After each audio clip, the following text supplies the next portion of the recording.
Shadow Daddy action for the win.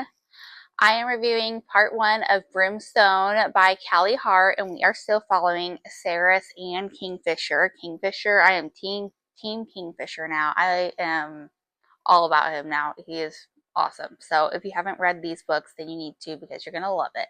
And Brimstone is the sequel of Quicksilver, so obviously you need to start there.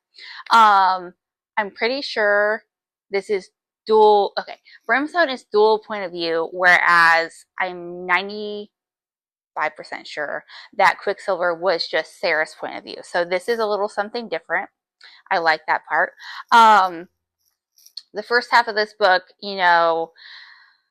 we knew that Saris was the Queen of Senazaroth now.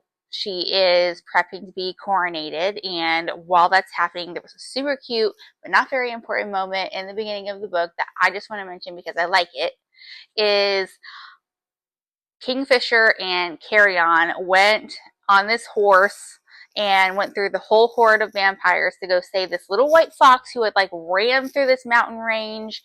And bless his heart, he ran so hard to get back to Saris.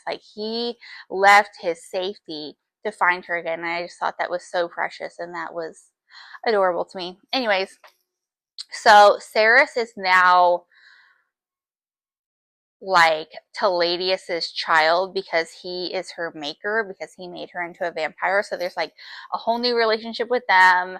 Then they go through the coronation of her being, queen, and having I think it's the Lords of Midnight accept her and welcome her into the fray, even though at one point one of them tries to assassinate her. And so there's that. But we do love that she went through that, and she exhibited her power. She laid down the law, and so that was awesome to see. The point of part of this is so that Carrion Swift can take over the throne of Velia. We're going to get Bellicon out of there, and he's going to take over the throne. We're having issues with these mega feeders, which were the decaying zombie vampires. Now there's this rot going on in this world that was slightly mentioned at when was it mentioned? The end of Quicksilver. So now these vampires aren't being unalived, across the neck like they were originally, and that would work to take them down. Now it's infecting all of them, and it's been a huge issue. Another crazy moment that was a little bit creepy is, so Everlane, we got her back. We're trying to heal her. We're trying to get her to wake back up. So Saris tries to go visit her. And while she's visiting Everlane, Kingfisher's mother possesses Everlane's body and says to her, one, you need to seal your runes because you're going to have overflowing power, and that's not going to be a good situation. And two, you need to look for this butterfly book. The thing that annoys me through this first 50% of this book, why didn't you go looking for the book immediately? We're trying to figure this out, and she said basically this rot isn't going to go away unless you find this book and figure it out. And Saris is basically oh yeah, I'm not supposed to tell Kingfisher about this book, but I'm just going to ignore it and not really look for it yet. A couple things in this book annoyed me, and that was one of them. So then they're okay, we need to find more silver. We need to get Hayden. We need to study the alchemist texts and whatever.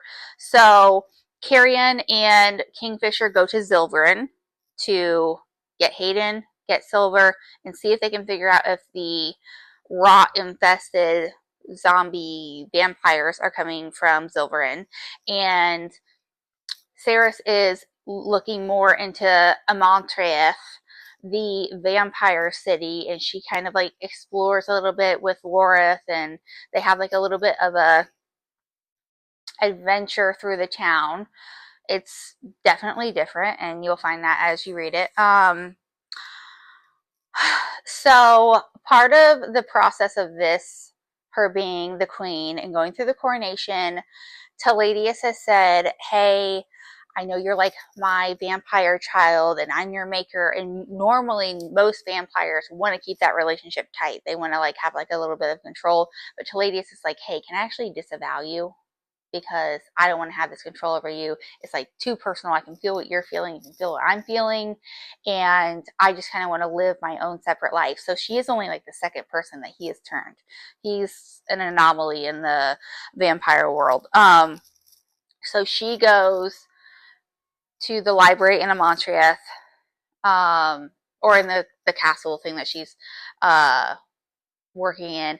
And so she goes up to the library. She's looking for these books. She, works with this creepy old lady and these birds and, the shadow cat. And while she's like sitting there waiting for this woman to go get her book, Foley, the excommunicated vampire brother, tries to attack her because he cannot believe that she's there. What is her purpose? And then when they do end up talking after she defends herself, he doesn't believe that she is Kingfisher's mate. So there's a whole situation with that. She gets so upset that she blasts a hole through the whole library, and there's a whole situation of cleaning that up. And we're like, oh, I've got all this power in me. As soon as I get upset, I'm going to make a big mess of things. So let's get on this like sealing the runes thing. While Kingfisher is in Silverin and she is in Velia or Amontrieth or Silvery, while she's with the vampire fae people, there's a moment in time, since they're separated in different realms, which is wild, that they get to meet together into a dream, which I'm going to guess is only because they're like God's blessed and that's why they're able to do this. But it was pretty interesting to see that and read about that. Last part of the first half is, so she goes back to the forge to figure out how to make these relics.